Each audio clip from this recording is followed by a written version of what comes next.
to my Spanish edition of Follow My Footsteps. My name is Dana Morgan Johnson. I'm a third year student at Coventry University studying sports marketing, and I'm going to take you on a journey of where I've been for the last 6 months. In this video, I'm going to show my ability of how I work in an international surrounding and how I identified intercultural skills and how they developed me as a person on my personal journey and my work journey. I'm also going to show you the cultural differences and similarities, comparing it to Spain, comparing it to England. And I'm going to critically analyse the benefits or lack of benefits going on a year abroad. When inquiring about study abroad, I was too early. I was told to come back in December, and the closer it got to December, I thought about doing an actual placement, a work placement, but I was too late for work placements for big clubs like in Premier League. And if I wanted to do a work placement, I wanted it to be valuable. I wanted it to be a place that I've really wanted to work, so I could gain either a good reference or so that I could gain a job there as a graduate.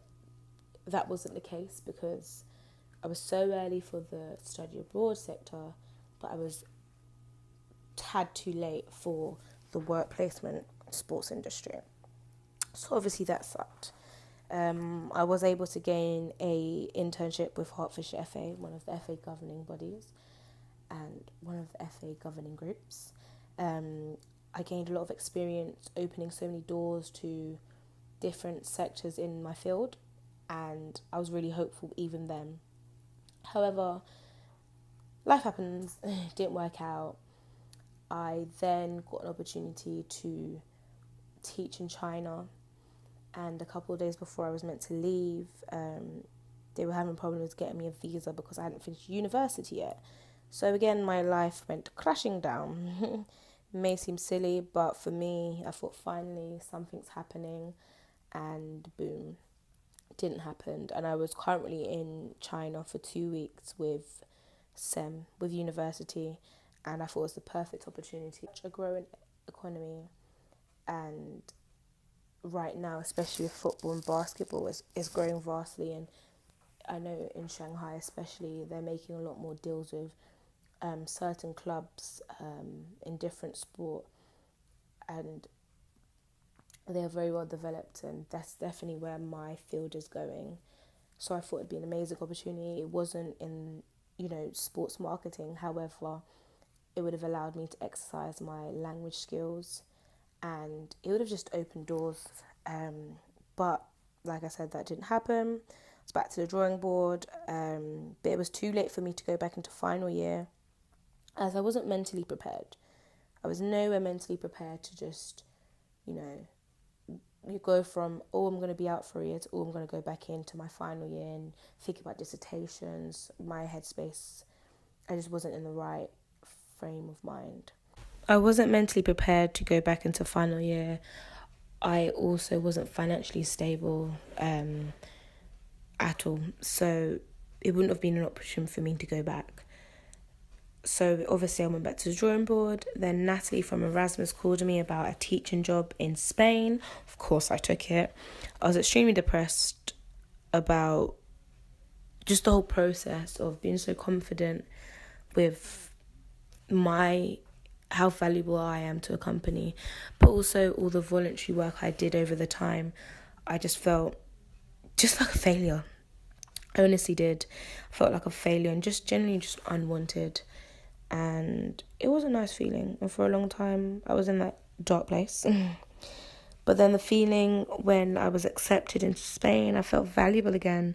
And that was a feeling that I hadn't felt in ages. And it was special to me to obviously feel wanted, as I felt unwanted for such a long time. When going to Spain, I had no expectations at all. And that was honestly the best approach. I was, of course, greeted the Spanish way when I got there with lots of kisses.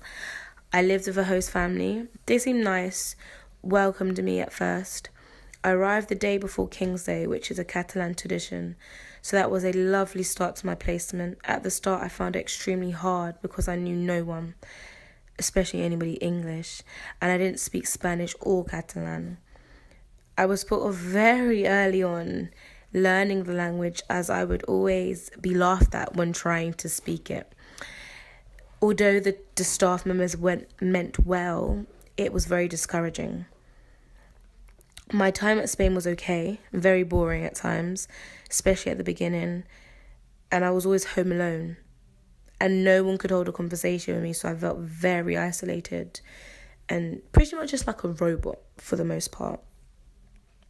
3 months, give or take, I was told to leave my first families.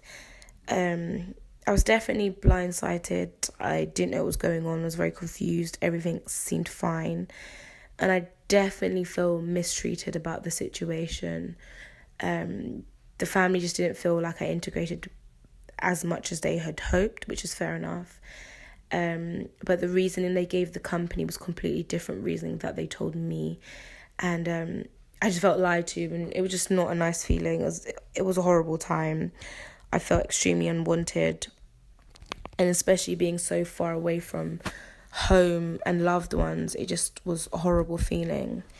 But thankfully, my future host mum, Celeste, took me in and just showed me love and treated me like her own child, which I didn't feel that from the first family, especially the mum. The mum made me feel very uncomfortable nearly all the time, especially at school and at home. So it was like walking on eggshells at all times. And Celeste from the get-go always took me in, tried to help me speak Spanish. And just overall, she was just the full package.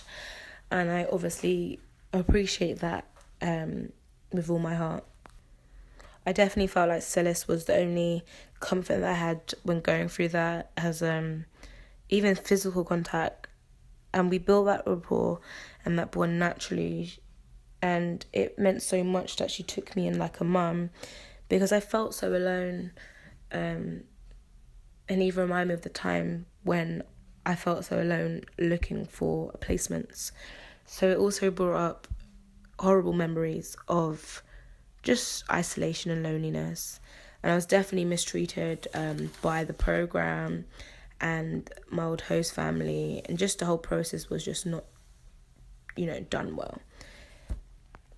In Spain, it was definitely hard for me to adapt to their way of work. Not so much living. It was hard waking up really early, eating dinner at 9 p.m, because that's when I would be in my bed relaxing to go to sleep. But I was racially abused a lot by the kids, calling me a nigger and just reference to being black. And there was no support. I had absolutely no support from Spanish people in general. So like my host family, the new one and the old family, and the school. The school just handled the situation extremely bad. And I'm thankful that I'm such a get on with it person and confident person, especially within my skin. So it wasn't as bad. However, if it was somebody else who wasn't as confident, I don't think they would have coped, and he probably would have left straight away. And it's a shame that I didn't feel like I had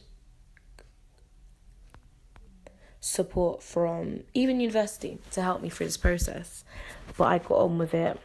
And looking at this like racial abuse that I did get whilst being on my placement, it shocks me, because when I was in China I didn't even get that. I never got called a nigger, and I wasn't referred to but by the colour of my skin, whereas in Spain, somewhere so close and somewhere we're in a Western country, I personally would never think that would happen. So that was definitely a shock to the system. I didn't realise that racism abroad in placements was a common thing. When looking into it, I found a lot of research and studies and just general forums of people's experiences when teaching English in a different country of what they would face. I was just shocked. I didn't expect it, and it wouldn't have been something that I would have researched about before going on this placement. And when doing the research and finding out, this isn't, this happens a lot, it made me upset. It really did. Because I'm human like everybody else, and to think that people of colour have to experience this is just sad. And especially being in a European country, I just honestly didn't expect that. I'm even considering going to Asia to teach and after university, and the questions that I now would ask myself would be, could you handle constant racism if it was to arise? How would you handle it, especially if you had no support and you was even further away from home? What if the people that you worked with maybe was racist? And honestly, after going through the experience I did in Spain and being very much alone in the situation, I believe it's my job to educate those. I believe it's my job to make sure that they never make the mistake again of making someone feel like that. And I'm just thankful that I have the confidence to do that. Especially working with the kid who called me a nigger numerous of times. It was my duty to find out why he would be calling me that, where did it come from. And the approach I now have is that I definitely would be able to tackle racism, and it's honestly about what I do and how can I educate someone, and not being emotionally attached and thinking it's a personal attack, because in Spain I very much at first thought it was a personal attack. But then when I thought about it, I knew it wasn't me. It was just a really poor way of expressing himself. And, a lot of the time that's taught, and especially with children that is taught, it doesn't excuse the fact that they do it. Some young people do it, but it's definitely a behaviour that is taught and not one that they are born with. Looking into my career direction and how it has changed and where I am now, the type of role I want to go in, I believe that my career choice and work aspirations will help me exercise my skills and abilities to express my attitudes and values to the work industry and the sporting industry. My end goal of owning my own sports academy relates to my teaching position, and at first I didn't think that. The position I'm in now has allowed me to exercise understanding, cultural adaptations and limits, feelings, obstacles that my students will go through. And even in the short term, working in, God willing, Premier League clubs, even what the academy players, the international academy players may be going through also. Also by myself being mistreated by company, Programme ACL, Coventry lecturers also, and faculty staff, and the St. Ignace staff.